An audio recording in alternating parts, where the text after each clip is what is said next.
जहां पहले कभी बाबरी मस्जिद हुआ करती थी, एक जुनूनी भीड़ ने उस बाबरी मस्जिद को शहीद कर दिया। में जो मूर्तियां रखी गई थी मस्जिद में, वो एक कानूनी जुर्म था। ये सब मानते हुए वो जगह जो है मंदिर के लिए दे दी गई, मगर कोर्ट का वो फैसला अन्यायपूर्ण है। मंदिर की प्राण प्रतिष्ठा नहीं हो रही है, बल्कि 2024 के इलेक्शन की कैंपेन रैली है। वो राम मंदिर जो बन रहा है उस जगह पर जहां पहले कभी बाबरी मस्जिद हुआ करती थी, और 6 दिसंबर 1992 को दिन के उजाले में एक जुनूनी भीड़ ने उस बाबरी मस्जिद को शहीद कर दिया। उसके बाद 9 नवंबर 2019 को कोर्ट के फैसले के ज़रिए से ये बात मानते हुए भी कि 9 नवंबर के फैसले में ये बात कही गई साफ तौर पर कि वहाँ किसी मंदिर को तोड़कर मस्जिद नहीं बनाई गई थी। दूसरा ये कि 22 और 23 दिसंबर की रात में जो मूर्तियाँ रखी गई थी मस्जिद में, वो एक कानूनी जुर्म था। और 6 दिसंबर 1992 को जो कुछ हुआ, मस्जिद को शहीद किया गया, वो भी कानूनन जुर्म था। ये सब मानते हुए वो जगह जो है मंदिर के लिए दे दी गई। तो एक फ़ैसला कर दिया गया अदालत की तरफ से, और उस फैसले के मुताबिक वहाँ मंदिर बन रहा है।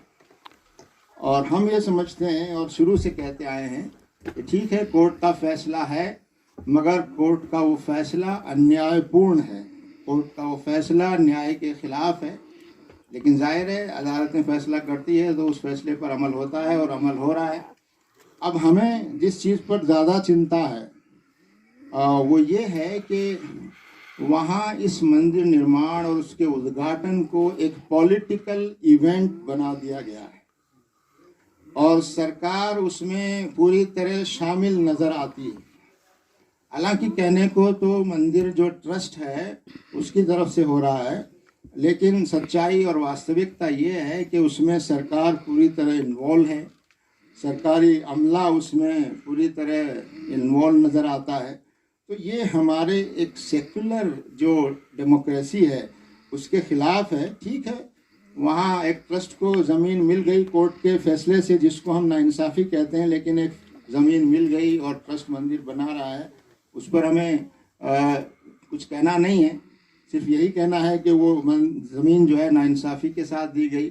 लेकिन उसमें सरकार जिस तरह शामिल हो रही है और सरकारी इवेंट जिस तरह उसको बनाया गया है, और उसको एक तरह से इलेक्शन कैंपेन का एक माध्यम बना लिया गया, ऐसा लग रहा है कि वो मंदिर की प्राण प्रतिष्ठा नहीं हो रही है, बल्कि 2024 के इलेक्शन की कैंपेन रैली है वो। तो ये देश के लिए चिंताजनक है। हम धर्म गुरुओं और धार्मिक गुरुओं से भी ये बात कहते हैं कि इस घटना को इसको रिलीजियस ही रहना चाहिए था, इसमें सरकार को इन्वॉल्व नहीं होना चाहिए था, और इसको राजनीतिकरण इसका नहीं किया जाना चाहिए। तो हम 3 शब्दों का प्रयोग कर रहे हैं। इस इवेंट को न तो पॉलिटिसाइज किया जाना चाहिए, इस इवेंट को न पैट्रोनाइज किया जाना चाहिए। सरकार इसको पैट्रोनाइज भी ना करे, इसके संरक्षक के तौर पर काम न करे। Neither it should be politicized, nor it should be patronized, and nor society should not be polarized. तो हम समझ रहे हैं कि 3 चीज़ें हो रही हैं जो हमारे लिए आपत्तिजनक है। इस करने की कोशिश भी की जा रही है। तो इस मौके पर हम मीडिया के माध्यम से यही बात कहना चाहते हैं कि सरकार को जो है वो अपनी संवैधानिक जो दायित्व है उनके दायरे में रहते हुए काम करने की ज़रूरत है।